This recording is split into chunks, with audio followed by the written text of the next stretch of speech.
So be kind and willing to shake off the dust. Be kind and willing mostly to yourself. And begin the releasing and the letting go.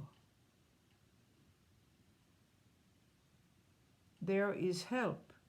There is support, for you are in your spiritual fellowship.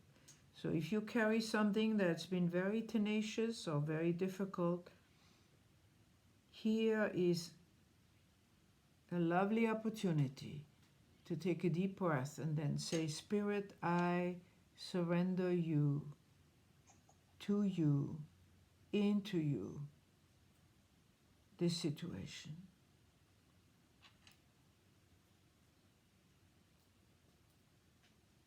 We have the daily word for today on togetherness.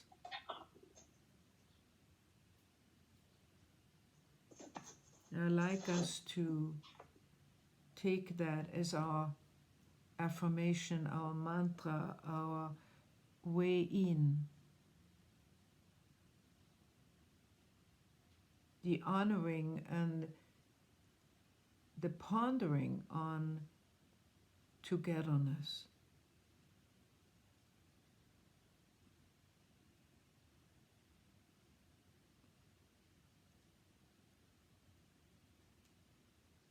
It is a spiritual teaching of our interconnectedness. It is part of our creed of the heart, that we are connected on all levels you can think of, from cellular level to historic level to karmic level to reason for why we are here at this time on this planet, and that we are together again in a very unusual way. Slowly we become more adept at recognizing that in truth we are existing outside of time and space, our spiritual self. So our togetherness on Zoom, our togetherness on the screen across time and space, we are becoming multisensory being, able to feel the others. You think for a moment, even though your eyes are closed, of the faces, of the names and the people that are right now with you. And see if you can feel them. Feel their presence. Feel their energy. You're sitting in a circle. And across there are these faces. And next to you are these people on the left and the right.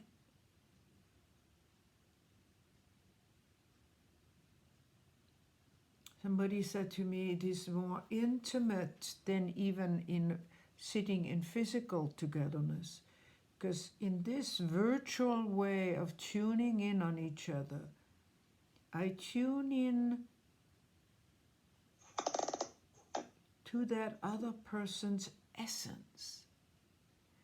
And we are here voluntarily. We're sitting here. We are choosing to be together. We are allowing the others to feel the essence of the others. Togetherness.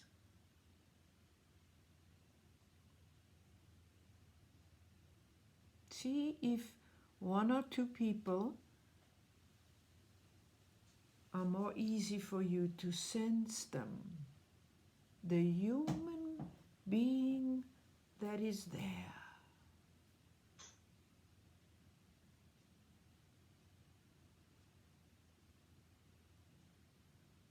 And by your ability to more and more do that,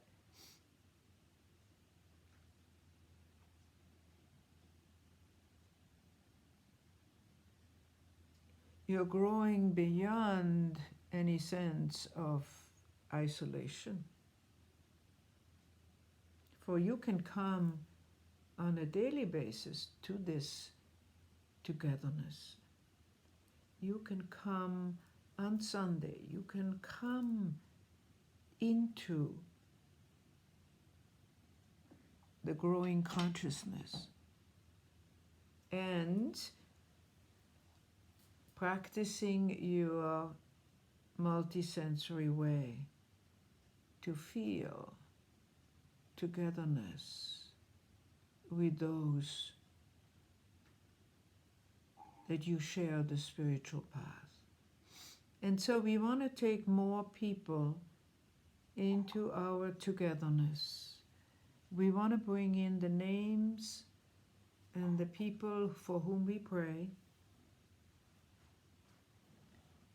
The people who spontaneously come to mind, the people who are not with us from our spiritual community, but who would like to be here, but because of circumstances are not able. We also include Jim Rosemurgy, who now has linked with us.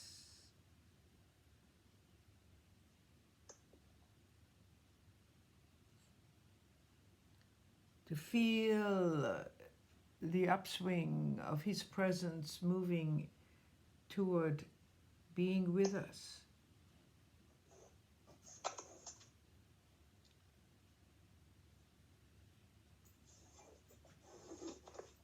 What is it this morning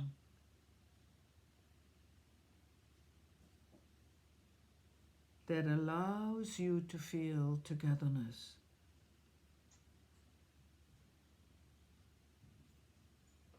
It is not something you can do without. It is something that you need as a human as well as a spiritual being. Yes, the path you walk yourself, but we need to learn to be in groups, in togetherness. Not always easy, as we all know. But we're learning in this togetherness that even with differences, even with irritations, we have this place to go to where we feel connected.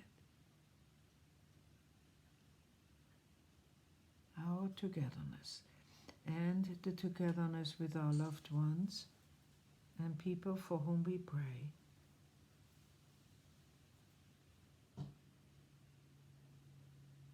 So before we leave our meditation, I remind you to fill your cup from the overflow this morning that Spirit has prepared for us. It is a fountain of living waters.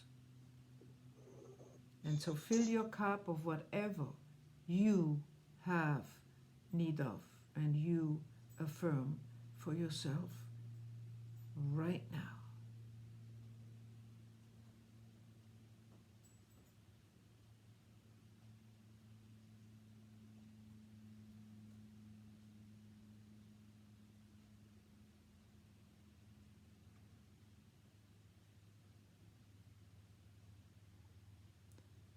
So I would like us to do something that we do in when we have had the church before.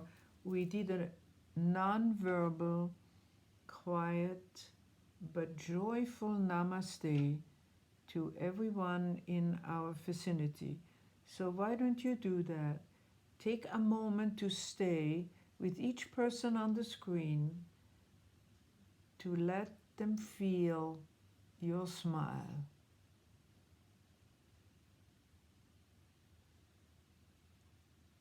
Namaste.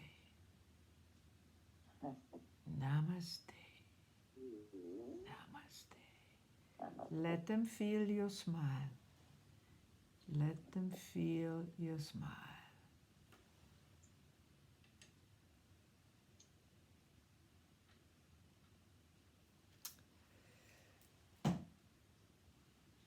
And with that, we come back to being in this room, in your room. Move a little bit around, orient yourself.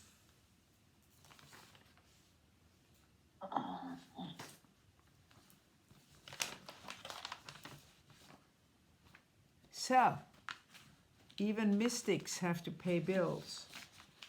It's actually the title of a book. Again, from Jim Rosemurky. I didn't realize I was going to have him say yes in 24 hours. I was really, really touched by that. But we are coming, and here is a psychological truth. We are coming to a place where what is going on, we are adapting to normalcy. I don't know how much of this present situation will be temporary or seasonal, but there is a beginning of normalcy. That is part of our human nature. We become adapted to situations. So normalcy would be learning what we're learning right now. Normalcy that would be ongoing would be this ability to feel into connectedness and togetherness even when we are 2,000 miles apart.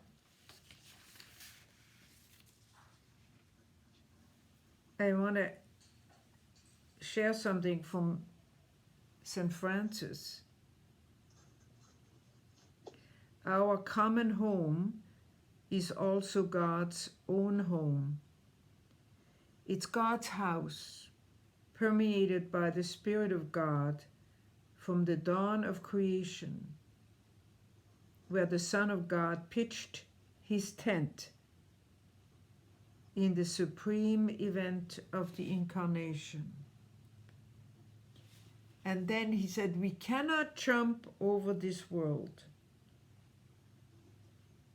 or its woundedness and still try to love God. We must love God through, in, and with, and because of the world.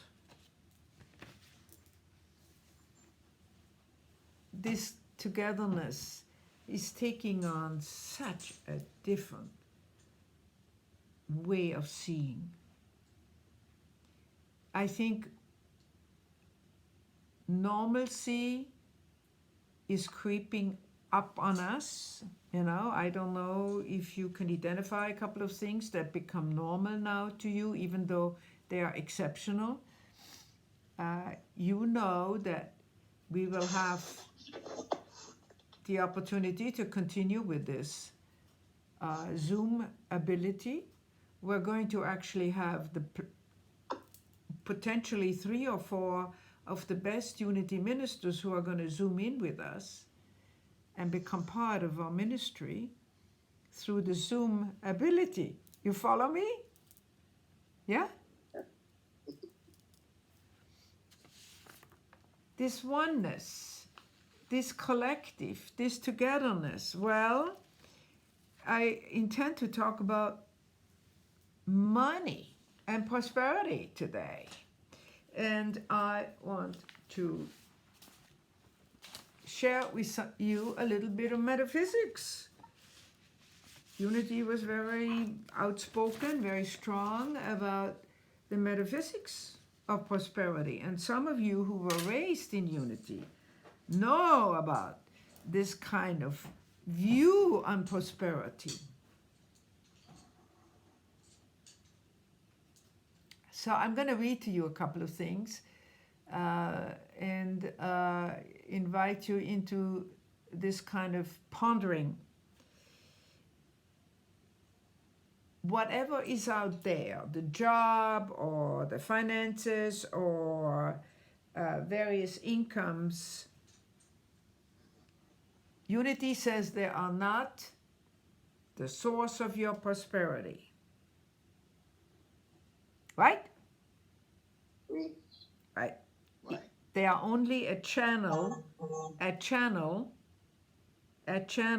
through which part of your prosperity flows. Even if it is a great job, full of exciting opportunities, or even if it is a wonderful situation financially, your prosperity flows from another source. God is the source from which all needs are supplied. Every good thing you have, need, or hope to receive comes from the substance of God. Now here comes Unity's metaphysics.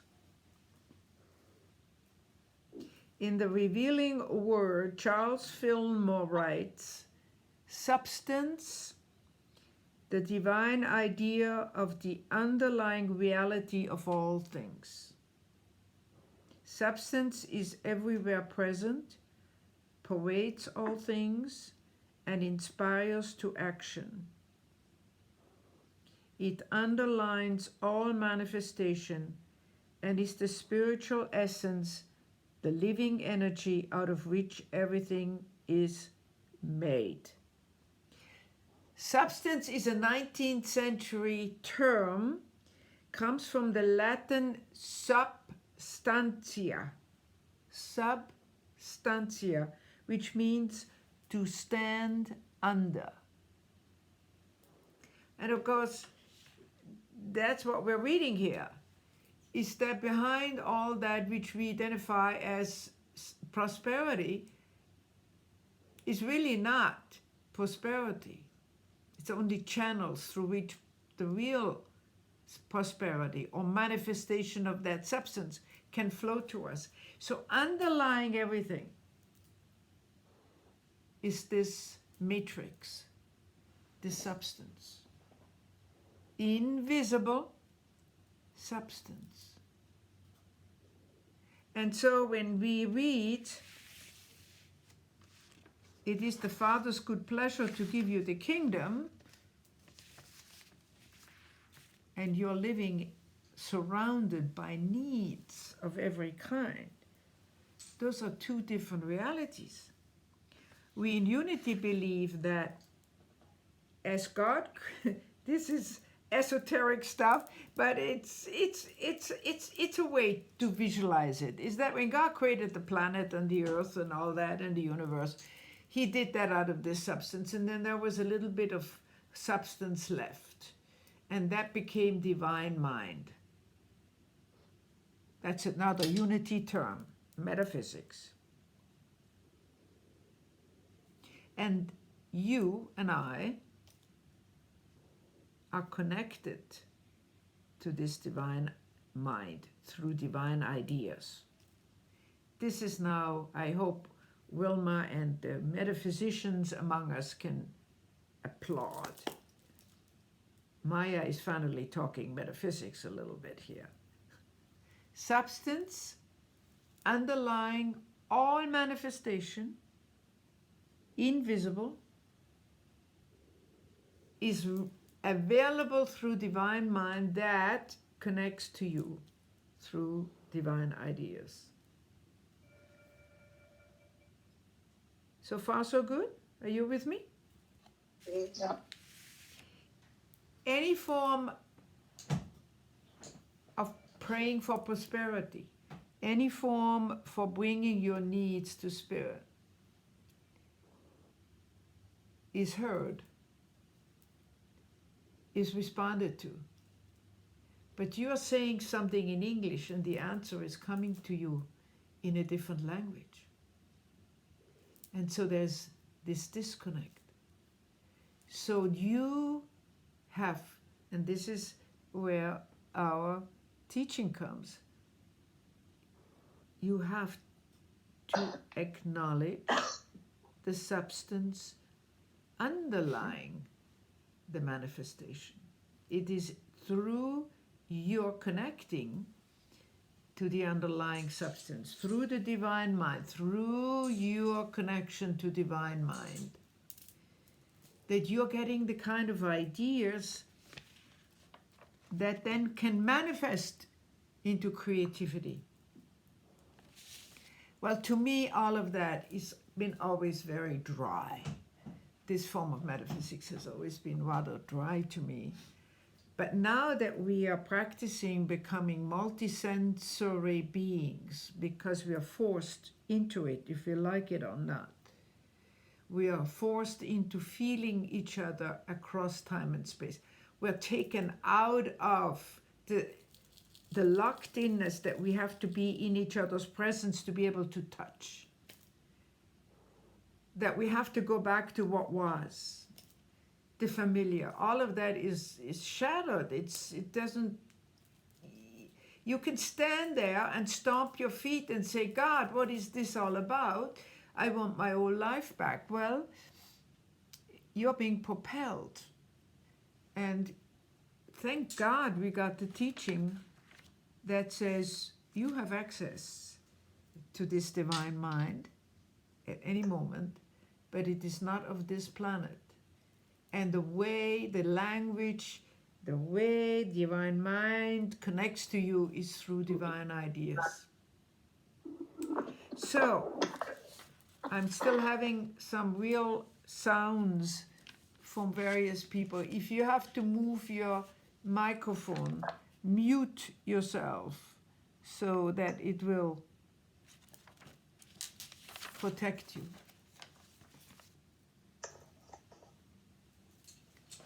Substance as a reservoir, a vast reservoir, but the underlying reality of what you have need of. So if there is, even mystics have to pay bills. What is this all about? It's not a course in how to turn $10 in the stock market into $100. It's none of that. It's none of the schemes around prosperity. Even mystics have to pay bills is about seek ye first the kingdom. Because it's in your ability to seek the kingdom that you are opening yourself to the divine ideas that bring about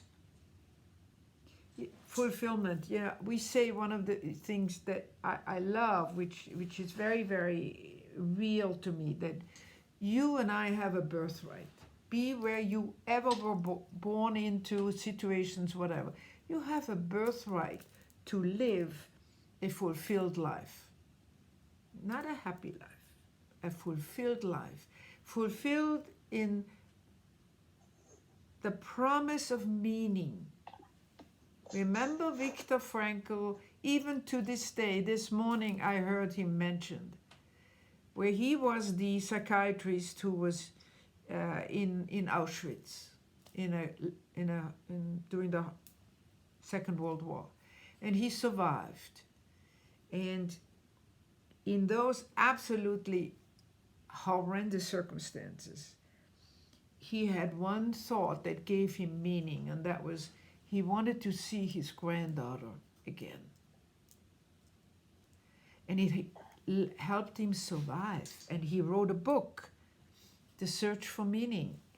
And he challenged psychiatry, psychology, and he challenged the religious people to get away from promising happiness to realizing what allows the human being, the immune system, the whole energetic being that you are to survive is meaning. So I always say it is my birthright. It is our birthright to live a fulfilled life and to feel prosperous. So what is my need? What if my need is urgent on the physical level, on the prosperity, financial level? What if my need can also be that I am in great need of meaning? I don't feel I have meaning, or my need is that I have a sense of isolation that I cannot break, that I feel is burying me. It's like my life force is I'm losing what I think is my life force. It can be needs like that. And the first step is to hold the thought that you have a birthright. You're a child of God. You're meant to live a fulfilled life. And fulfilled, I mean fulfilled. Not rich, not happy, not winning the lottery ticket, but fulfilled.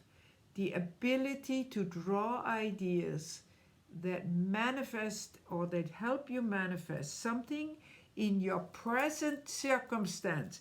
It's not down the road, this fulfillment. You're meant today, this week, to come upon an idea that pops into your head that you can do in the present circumstance that will give you a sense of accomplishment. My God, it can be rearranging your flowers. It can be deciding to bake bread. You are meant to have moments of fulfillment. That's the beginning realization of what prosperity is all about. God did not promise you $1 million. He promised you the kingdom. He said, seek ye first the kingdom. And as I shift, you see, it's all about, well, nothing will change, maybe on the outside, but your perception will change.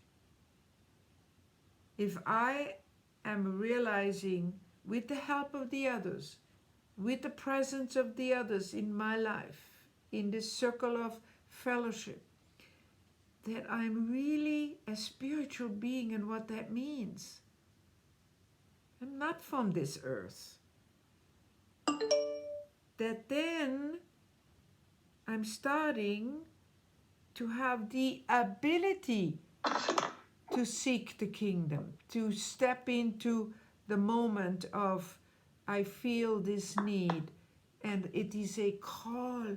Then you would ask, why do I have the needs? Why does my life, my script, my path have these challenges in it? They are teachers.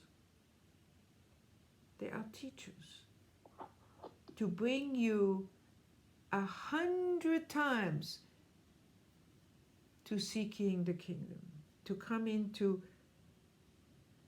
I am of a kingdom. I have been a child of a kingdom. It is my birthright. And I step into the presence.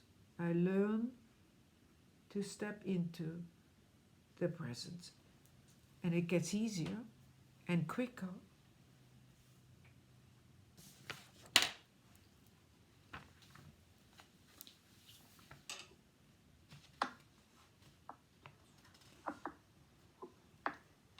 I want to bring something from Jesus that is the promise, that is another voice in this. Jesus said the kingdom is like a pearl of great price. Oh, who, on finding one pearl of great value, went and sold all that he had and bought it. Matthew 13:46. What could be so valuable?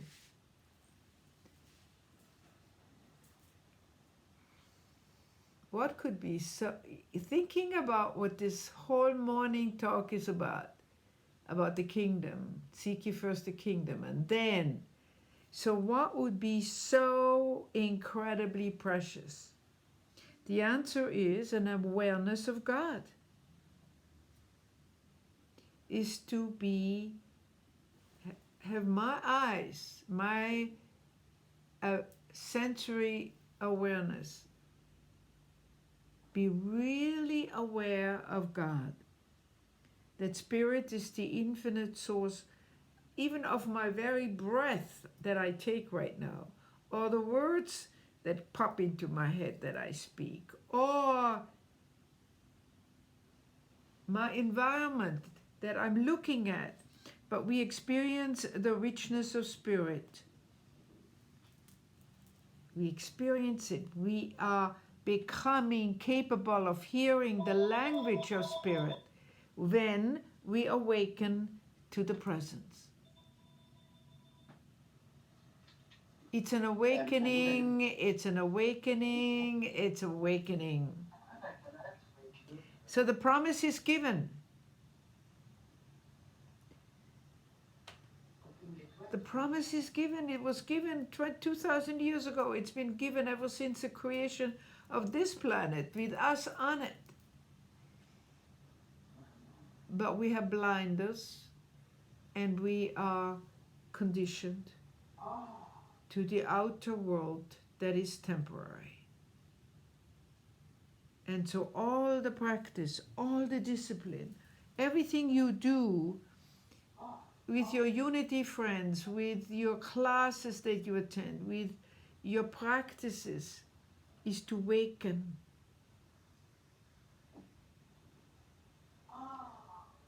To awaken to a consciousness of the presence.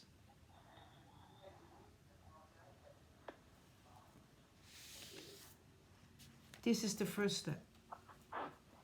This is the first step of the mystics, is the first step of the unity student. We have known this, we know it, we hear it, we listen to it. But right now, I think it's an optimum time to be forced. Initially, I felt like we were all forced into, stay home kind of a modality, and so many things that we were doing were cut off from us. And it was like being children that were sent home for misbehaving. And then there was a wave. I'm not talking about the virus now, but there was a wave where people were talking about cleaning out their closets and starting to cook more and doing things like that. And then there was another response pattern that I got where people were saying, I'm starting to think about, rearranging my schedule.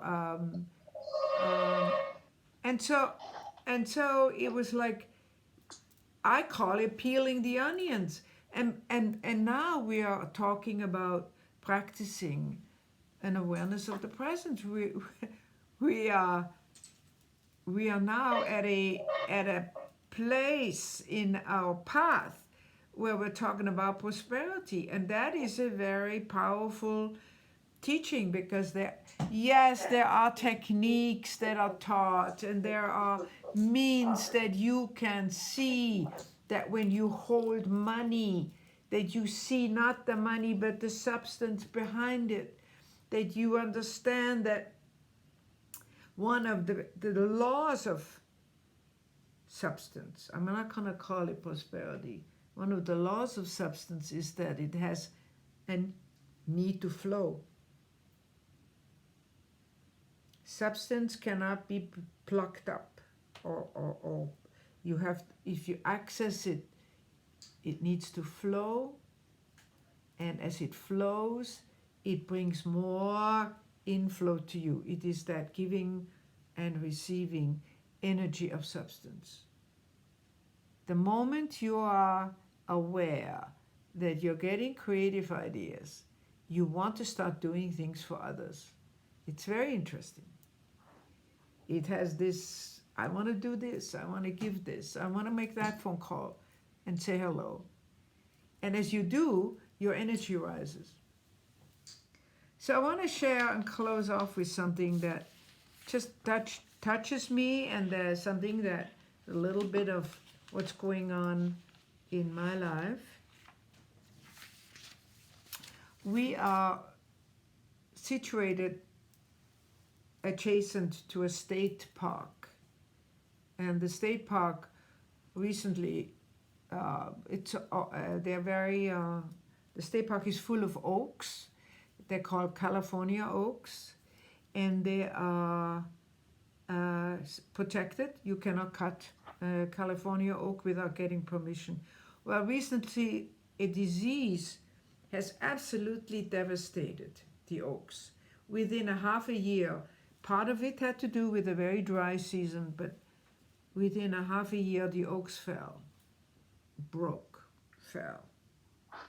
And so there is a new program now called TOT, T-O-T. It's inviting people to adopt a new baby oak. And they're planted on the map of the park with a little fence around so the deers cannot eat it. And they have a little number. And people, makes me want to smile. And people can choose a number, and then that little oak is their adopted oak. And the job is to carry 2 liters of water twice a month to that baby oak. Isn't that sweet? Isn't that amazing? I love it. So I just wrote an email to my neighbors and said, okay, let's all trot over to the park with our bottles of water. But to me, that is a form of prosperity. I didn't have the idea. Somebody else had the idea of creating, it's a big poster now at the park. We become one of the tree people, help grow the new oaks. And of course they won't make it if they don't get watered. So inviting people, that's prosperity. I don't know if you get it. It's igniting a sense of collectiveness. It's the idea of watering the plants. It's fulfilling. It's meaningful. And it's presently my best source of feeling my connection to the earth. It's concrete, right?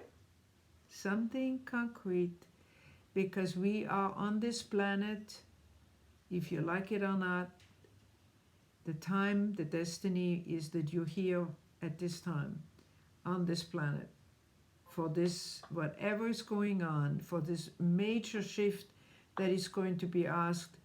I said earlier on, the status now, the normalcy that if it's not over by the end of this year, it will become most likely a seasonal thing, just like the flu is. And of course, by then we will have vaccines, but normalcy will include some time where we choose to be connected virtually. So I hope I didn't depress you today with all this. Okay, all right, okay.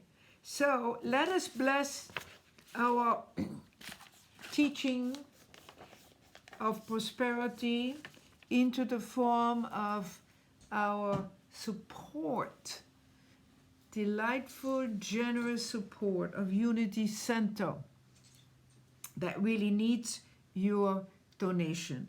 And I would like us to speak this old affirmation of divine love, and say it in pieces with each other. I will say as a line and then we repeat it. And I would like you to think of what you're feeling right now in your willingness to send in the donation, but also in your willingness to see the substance behind what you're giving that has manifested this. Divine love is doing its perfect work here and now. Together. Divine love is doing its perfect work here and now. Divine love harmonizes. Divine love harmonizes. Divine love adjusts. Divine love adjusts. Divine love prospers. Divine love prospers. Divine love foresees everything. Divine love foresees everything and richly provides every good thing for this organization now. And provides every good thing for this organization. Divine love is victorious. Divine love is victorious.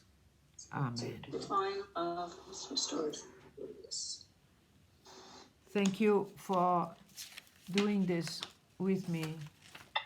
I always feel this is a very old, and it's formulated old, but very central to us holding this as we move into every day and into the future. So I have some announcements. We continue with our noon meditation. The links always stay the same. I hope you're getting it, that the links are the same for the noon meditation and also for the Sunday talk. Wilma's study group on Wednesday at 5. Wilma, we are up and running for that? Yes. Good, Yes. good. And then I have been talking to Merlin, and Merlin is willing. We need a couple of people to go into the center to do the cleaning of the kitchen. It's only upstairs. Downstairs has been cleaned. The kitchen, and not the sanctuary. It's just the kitchen and the bathroom. And she is asking for me to make an announcement